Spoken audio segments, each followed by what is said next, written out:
everything changes.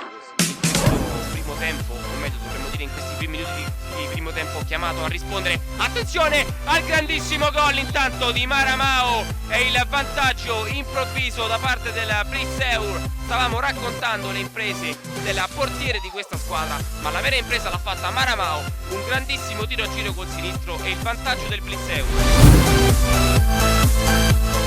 Tutta l'involontarietà del caso. Qui Midulla la tocca per Bongura, ancora Midulla, la spacca lui, la spacca Marco Midulla con un sinistro, una bomba che si è insaccata alle spalle di Ripani.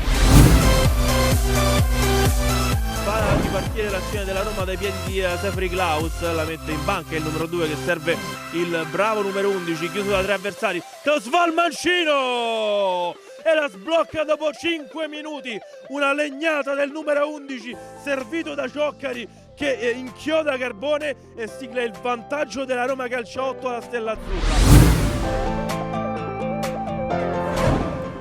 Santoprete cambia gioco benissimo sulla sinistra per Max Donetto che carica il sinistro e pesca l'angolo giusto. 2-0 del Mr. Jeff.